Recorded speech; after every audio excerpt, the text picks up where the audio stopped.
सल्लल्लाहु ताला अलैहि वसल्लम, ये सरकार इमाम आली मकाम इमाम हुसैन के नाम से मंसूब महफिल पाक है। आप जानते हैं कौन इमाम हुसैन? वो इमाम हुसैन, जब हम उनके घराने की बात करते हैं, घराने को देखते हैं, तो हमें पता चलता है इमाम हुसैन वो है जिनकी माँ की बात की जाए तो जिनकी माँ तमाम जन्नती औरतों की सरदार है। जिनके बाप की बात की जाए तो तमाम वलियों के सरदार हैं। जिनके नाना की बात की जाए तो तमाम आलम के मालिक व मुख्तार और तमाम नबियों के सरदार हैं। और जिनकी खुद की बात की जाए तो सरकारे इमाम हुसैन खुद जन्नती नौजवानों के सरदार हैं। वो इमाम हुसैन जिनका मकाम व मर्तबा बहुत बुलंद बाला है। सरकार आला हजरत फरमाते हैं, तेरी नस्ले पाक में है बच्चा बच्चा नूर का, तू है ऐने नूर तेरा, सब घराना नूर का। और फरमाते हैं कि क्या बात रज़ा उस चमनिस्ताने करम की, जहरा है कली जिसमें हुसैन और हसन फूल। वो इमाम हुसैन जिनका मकाम व मर्तबा हम और आप ठीक से बयान नहीं कर सकते, कमा हक़्क़हू जिनकी शान बयान नहीं हो सकती। हमारे पास अल्फाज कम पड़ जाएंगे, लेकिन इनकी अजमत कमा हक़्क़हू बयान नहीं होगी। इनकी शान हम कमा हक़्क़हू बयान नहीं कर पाएंगे। इनकी शान बहुत बुलंद बाला है, इनका मकाम व मर्तबा बहुत बुलंद बाला है, इनकी अजमत बहुत बुलंद बाला है। वो इमाम आली मकाम इमाम हुसैन जब आप पैदा होते हैं, अल्लाह अकबर कबीरा, एक अलग समा होता है, अलग कैफियत होती है। जब आप फातिमा के आंगन में पैदा होते हैं, फातिमा की गोद में पैदा होते हैं, आपके चेहरे से नूर की शुआएं फूटती है। ऐसा लगता है कि कोई बच्चा नहीं बल्कि चांद का टुकड़ा आपकी गोद में जलवागर हो गया है, नमूदार हो गया है। ऐसा लगता है फातिमा की गोद में कोई चांद उतर आया है, कोई सूरज उतर आया है। इतना नूरानी चेहरा, इतना पाकीज़ा चेहरा, इतना पुरकश चेहरा, इस कदर नूरानियत वाला चेहरा, अल्लाह अकबर कबीरा। सरकार इमाम आली मकाम रज़ी अल्लाह ताला अन्हु जब इस दुनिया में पैदा होते हैं तो आप अलग अंदाज में पैदा होते हैं, अलग शान में पैदा होते हैं। आपके और हमारे घर में भी बच्चा पैदा होता है। जब बच्चा पैदा होता है तो लोग मुबारकबाद देते हैं, आपके गांव वाले मुबारकबाद देते हैं, समाज के लोग मुबारकबाद देते हैं, सोसाइटी के लोग मुबारकबाद देते हैं। लेकिन रिवायतों में आते हैं सरकारे इमाम आली मकाम जब पैदा होते हैं तो आपकी पैदाइश की मुबारकबादी कई लाख आसमानी फरिश्ते देने के लिए आते हैं और आपकी पैदाइश की मुबारकबाद पेश करते हैं। अल्लाह अकबर कबीरा। वो इमाम आली मकाम जिनकी अजमत बहुत बुलंद बाला है, जिनकी शान बहुत बुलंद बाला है, जिनका मर्तबा बहुत ही बुलंद बाला है, सरकार इमाम आली मकाम है। अभी आपका बचपना है, जब आपका बचपना है तो मुस्तफा जाने रहमत आपसे मोहब्बत का इजहार फरमाते हैं और इतनी मोहब्बत फरमाते हैं, इतनी मोहब्बत फरमाते हैं कि दुनिया का कोई भी नाना अपने नवासे से इतनी मोहब्बत नहीं करता। जरा देखे तो सही, मेरे आका अलैहिस्सलातु वस्सलाम की बारगाह है, मुस्तफा जाने रहमत है, मस्जिद नबवी है, आप मिंबर रसूल पे खड़े हैं और मिंबर पे खड़े होके आप दुनिया वालों को खिताब कर रहे हैं, सहाबाए किराम से खिताब कर रहे हैं। साहबियों सुनो सुनो सुनो सुनो, दीन के बारे में बताते हैं, शरीयत के बारे में बताते हैं, दीन का पैगाम पहुंचाते हैं, कुरान की बातें बताते हैं। इसके दरमियान क्या देखते हैं कि आपके नवासे तशरीफ लाते हैं, आपके नवासे हल्के हल्के कदमों से मस्जिद नबवी में तशरीफ लाते हैं। मेरे आका अलैहिस्सलातु वस्सलाम अपने खुतबे को रोक देते हैं, अपने खुतबे को मौकूफ कर देते हैं, अपने खिताब को रोक देते हैं और फरमाते हैं, सहाबियों सुनो, मैं अपने खुतबे को इसलिए रोक रहा हूं कि अब हमारे दरमियान मेरे दोनों नवासे हसनैन करीमैन आ रहे हैं, मेरे दोनों नवासे जलवागर हो रहे हैं, मेरे दोनों नवासे आ रहे हैं। मेरे आका अलैहिस्सलातु वस्सलाम अपने खुतबे को रोक देते हैं और अपने दोनों नवासे को करीब बुलाते हैं। आपने अपनी मस्जिद के इमाम को देखा होगा, जब वो खुतबा देते हैं, अगर उनका बेटा आ जाए, उनका नवासा आ जाए, उनका भाई आ जाए, उनका बाप आ जाए, उन्होंने कभी खुतबे को रोका नहीं होगा। लेकिन सरकारे तो आलम अलैहिस्सलातु वस्सलाम ने अपने खुतबे को रोक दिया है। इमाम हसनैन करीमैन तशरीफ लाते हैं, मुस्तफा जाने रहमत ने खिताब फरमाया, ऐ साहबियों सुनो, मैंने अपने खुतबे को इसलिए रोक दिया है कि मेरे दोनों नवासे तशरीफ ला रहे हैं, मेरे दोनों नवासे आ रहे हैं। मेरे आका अलैहिस्सलातु वस्सलाम ने दोनों नवासों को करीब बुलाया और बुलाने के बाद कभी अपने नवासों की पेशानी चूमते हैं, कभी अपने नवासों के रुखसार को बोसा देते हैं, कभी अपने नवासे से मोहब्बत का इजहार फरमाते हैं। सहाबाए किराम के हैरत ज़दा है, या रसूल अल्लाह क्या कर रहे हैं? मेरे आका फरमाते हैं सहाबियों सुनो, ये मेरे नवासे हैं, इनसे मैं मोहब्बत करता हूँ क्योंकि रब तबारक व तआला ने मोहब्बत का हुक्म दिया है। रब ने फरमाया है जो मेरे नवास, जो नबी के नवासों से मोहब्बत करेगा रब तबारक व तआला उनसे मोहब्बत करेगा। और सुनो सहाबियों, जो इनसे मोहब्बत करेगा उनसे मैं भी मोहब्बत करूंगा, मेरा परवरदिगार भी इनसे मोहब्बत करेगा। अल्लाह अकबर कबीरा। मेरे आका इमाम हसनैन करीमैन नबी की बारगाह में तशरीफ फरमा है। मुस्तफ़ा जाने रहमत कभी उनको चूमते हैं, कभी उनको सूंघते हैं। सहाबा किराम अर्ज करते हैं या रसूल अल्लाह, बात समझ में नहीं आती, आप अपने नवासे को चूमते हैं, ये बात तो समझ में आती है, लेकिन अपने नवासे को सूंघते क्यों है, ये बात समझ में नहीं आती। हमने लोगों को देखा, लोग अपने नवासों से मोहब्बत करते हैं, देखा हमने लोग अपने नवासों से मोहब्बत करते हैं, उन्हें चूमते हैं, उन्हें बोसा देते हैं, लेकिन हमने सूंघने वाला मामला नहीं देखा। मेरे आका फरमाते हैं साहबियों सुनो, मैं अपने नवासे को चूमता इसलिए हूँ कि इनसे मुझे मोहब्बत है, और सूंघता इसलिए हूँ कि रब तबारक व तआला ने इन्हें जन्नत का फूल बनाया है। जब चूमता हूँ तो मोहब्बत का इजहार होता है, जब सूंघता हूँ तो जन्नत की खुशबू आने लगती है। तभी तो बरेली के इमाम पुकार उठते हैं, क्या बात रसा उस जवान इंसान करम की सहरा है गली जिसमें हुसैन और हसन। वाह वाह वाह वाह, नारे तकबीर, नारे रिसालत, बहुत बढ़िया, जिंदाबाद जिंदाबाद। सरकार इमाम आली मकाम है, हसनैन करीमैन है, मुस्तफ़ा जाने रहमत बड़ी मोहब्बत करते हैं, अपने नवासों से इतनी मोहब्बत करते हैं कि मेरे आका कभी इन दोनों को अपने जुब्बों के अंदर छुपा लेते हैं और सहाबा से फरमाते हैं साहबियों ये दोनों मेरे नवासे हैं। जानते हो ये कौन है? ये मेरे नवासे हैं, कल ये हमारा दीन बचाएंगे, हमारी शरीयत की हिफाजत करेंगे, कुरान के तकद्दुस को पामाल होने से बचाएंगे। इसलिए मैं इनसे मोहब्बत करता हूँ, तुम भी इनसे मोहब्बत करो। जो आदमी इनसे मोहब्बत करेगा परवरदिगार उनसे मोहब्बत करेगा, इसलिए तुम इनसे मोहब्बत करो, इनकी मोहब्बत को लाजिम जानो। और हकीकत बात यह है जो नबी की आल से मोहब्बत करता है जब वो मरता है तो उसका खात्मा ईमान पर होता है।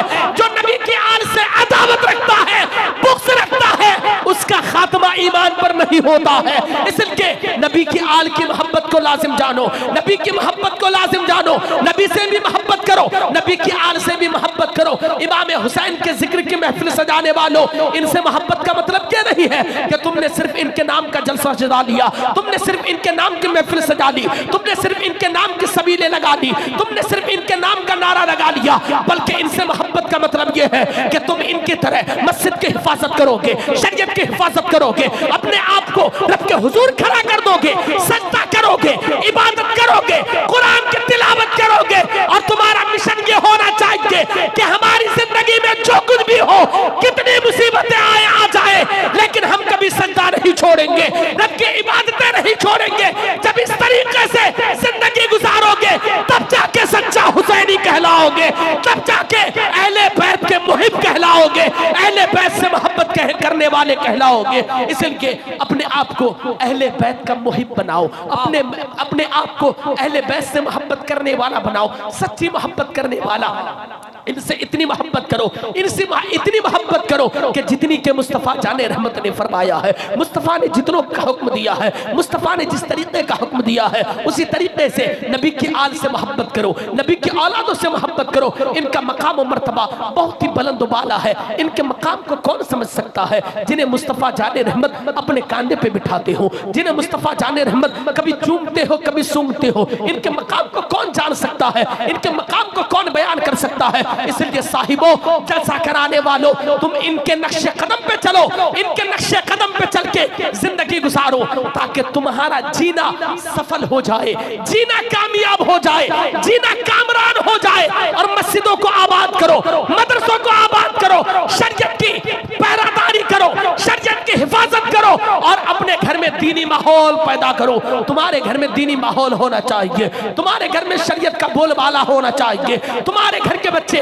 नमाजी होने चाहिए, तुम्हारे घर के बच्चे परहेजगार मुत्तकी और कुरान के कारी होना चाहिए, कुरान पढ़ने वाला होना चाहिए।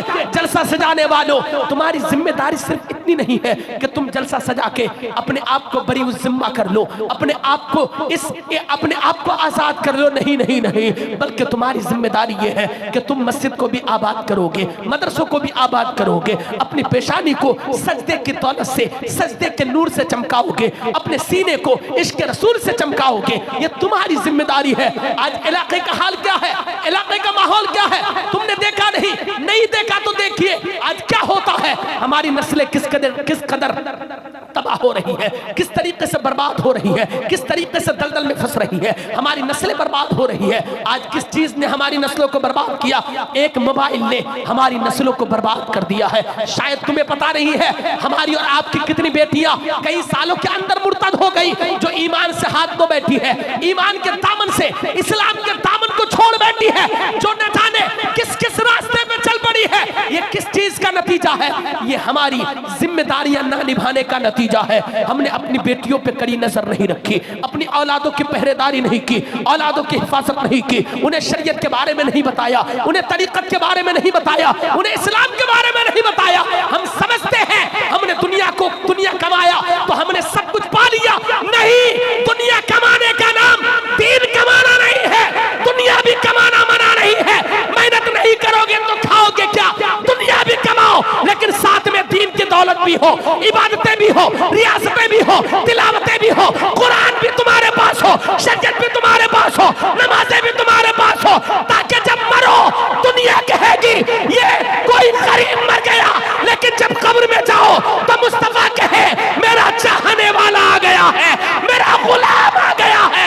कब्र में भी मुस्कुराओगे, मैदान क़यामत में भी मुस्कुराओगे। वाह वाह वाह वाह वाह वाह वाह, नारे तकबीर, नारे रिसालत। बहुत बढ़िया हजरत, क्या किया हमने?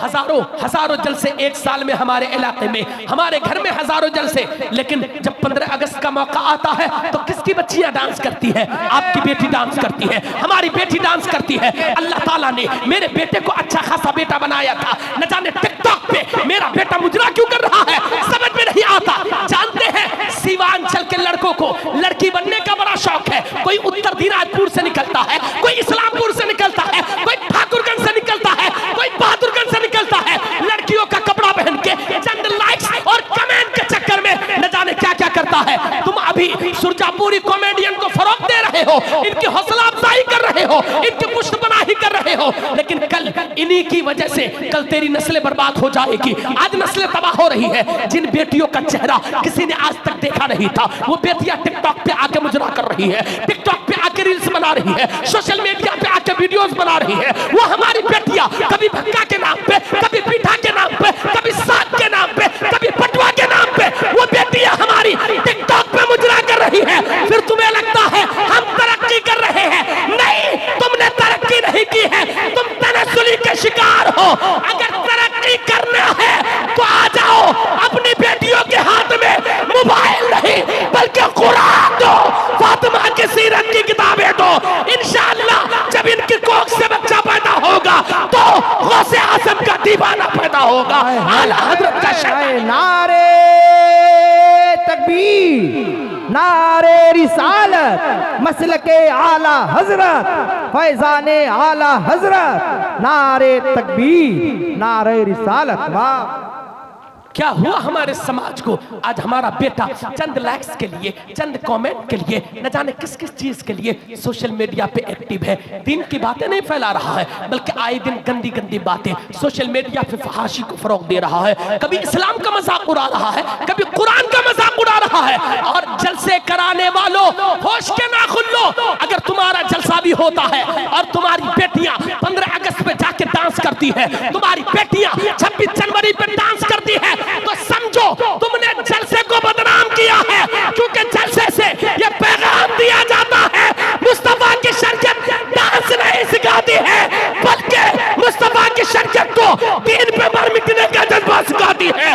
मुस्तफा की शरीयत का जो वफादार होता है वो डांस नहीं करता है, बल्कि मुस्तफा के दीन के लिए हंसते हुए सूली पे चढ़ जाता है, लेकिन दीन को कभी बदनाम नहीं करता है, शरीयत को कभी बदनाम नहीं करता है। इसलिए साहिबों, आ जाओ, अपनी नस्लों की सही तरबियत करो, नस्लों को सही तालीम दो, नस्लों की ठीक तरबियत तरबियत करो ताकि तुम्हारी बेटी तुम्हारा सिर्फ नाम नहीं बल्कि शरीयत का नाम भी बुलंद करे, शरीयत का नाम भी रोशन करे, शरीयत का पैगाम दुनिया वालों तक पहुंचाए। ये आपकी और हमारी जिम्मेदारी है। जलसा कराने वालों, बड़ी जिम्मेदारी के साथ बोल रहा हूं, अपने घर का माहौल, अब हमें हर दिन अपने घर में जलसा कराने की जरूरत है। चौक चौराहे पे हमने बहुत जलसे कर लिए, चौक चौराहे पे हमने बहुत जुलूस निकाल लिया, चौक चौराहे पे हमने बहुत तकरीरें कर ली। अब अपने घर में तकरीर करने की जरूरत है, अपने घर में जलसा करने की जरूरत है, अपनी बेटियों को समझाने की जरूरत है, अपने बच्चों को समझाने की जरूरत है। आज क्या हो रहा है हमारे समाज में, तुमने देखा नहीं, सिर्फ 5 साल के अंदर 50,000 से ज्यादा बच्चियां किसकी मुर्तद हुई है? हमारी मुर्तद हुई है, जो गैरों के साथ भाग गई है, गैरों के साथ ईमान फरोख्त करके जिंदगी गुजार रही है, जो न जाने क्या क्या कर रही है। ये किसका नतीजा है? तुम्हें लगता है कि तुम रात में सोते हो और सुबह जब उठते हो, उठने के बाद चौराहे पे जाते हो, तुम्हें 200 रुपए का गोश्त मिल जाता है, 300 की सब्जी मिल जाती है, 400 का सामान मिल जाता है, तुम हाट बाजार करके लेके आते हो। तुम्हें लगता है सब कुछ ठीक चल रहा है, लेकिन नहीं नहीं नहीं, घर में सब कुछ ठीक नहीं चल रहा है, समाज में सब कुछ ठीक नहीं चल रहा है, माशरे में सब कुछ ठीक नहीं चल रहा है, इलाके में सब कुछ ठीक नहीं चल रहा है। हमारी बेटियां मुर्तद हो रही है, इस्लाम से हाथ धो रही है, गैरों के साथ भाग रही है, न जाने क्या क्या कर रही है। इसकी किसकी जिम्मेदारी है? बेटी आपकी है, आपकी जिम्मेदारी है। बेटी हमारे समाज की है, हमारी जिम्मेदारी है। बेटी हमारे मोहल्ले की है, हमारी जिम्मेदारी है। इसलिए जलसा कराने वालों, जलसा भी कराओ और तुम्हारे पास एक टीम होनी चाहिए जो घर घर जाके हमारी बेटियों को समझाए कि तुम्हारा दीन कितना कीमती है, तुम्हारी शरीयत कितनी कीमती है। तुम्हें अगर जिंदगी गुजारनी है तो शरीयत के मुताबिक गुजारनी है, दीन के मुताबिक जिंदगी गुजारनी है। ये कब होगा? जब हम होश के नाखून लेंगे, जब हम होश में आएंगे और अपनी बच्चियों को ईमान के बारे में बताएंगे, शरीयत के बारे में बताएंगे, दीन के बारे में बताएंगे, तब जाके ये होगा। इसलिए अब हमें इनफरादी तौर पे अपनी बच्चियों के पीछे मेहनत करने की जरूरत है, अपनी बच्चियों के पीछे इनफरादी तौर पे मेहनत की जरूरत है। उन्हें दीन बताने की जरूरत है, शरीयत बताने की जरूरत है, इस्लाम बताने की जरूरत है, उन्हें सब कुछ बताने की जरूरत है, कुरान की तालीम देने की जरूरत है। हम इस कदर दूर हो चुके हैं दीन और शरीयत से कि अब हमारा ताल्लुक बराए नाम रह गया है दीन और शरीयत से। इसलिए अपनी बच्चियों को दीन सिखाओ, अपनी बच्चियों को कुरान सिखाओ, अपनी बच्चियों को शरीयत के बारे में बताओ, ताकि आपकी बच्चियां दुनिया में जिंदगी गुजारे तो कनीज़े फातिमा बन के जिंदगी गुजारे। और जब इनकी कोख से बच्चा पैदा हो तो वो कोई आवारा और नचनिया और टिकटॉकर ना हो, बल्कि इनकी कोख से सलाहुद्दीन अय्यूबी जैसा कोई बच्चा पैदा हो, गौसे आजम का कोई दीवाना हो, आला हजरत का कोई शैदाई हो, सरकार मखदूम सिमना का कोई दीवाना पैदा हो, ताकि उनके दुनिया में रहने से दीन को फरोग मिले और इलाके में इनकलाब पैदा हो, शरीयत का बोलबाला हो, तरीकत का बोलबाला हो। आपकी हमारी सबकी जिम्मेदारी है अपने बच्चों की सही परवरिश करें, तालीम और तरबियत का मुकम्मल ख्याल रखें, दीन को फरोग देने का काम करें। जलसे में आइए, अमल करने की कोशिश कीजिए, नमाजें पढ़िए, इबादतें कीजिए, रियाजतें कीजिए, इंशाअल्लाह हर जगह कामयाब होंगे। कि मोहम्मद से वफा तूने तो हम तेरे हैं, ये जहां चीज है क्या लौह कलम तेरे हैं, हमें करनी है शहनशाह बता की रजा जोई। अगर वो हो गए अपने तो रहमत परवरदिगार अपनी। अस्तगफिरुल्लाह रब्बी मिन कुल्लि ज़ंबि व अतूबु इलैहि, ला इलाहा इल्लल्लाहु मुहम्मदुर रसूलुल्लाह सल्लल्लाहु तआला अलैहि वसल्लम व मा लना इल्लल बलागुल मुबीन। अस्सलामु अलैकुम व रहमतुल्लाहि तआला व बरकातहू। सलातो सलाम।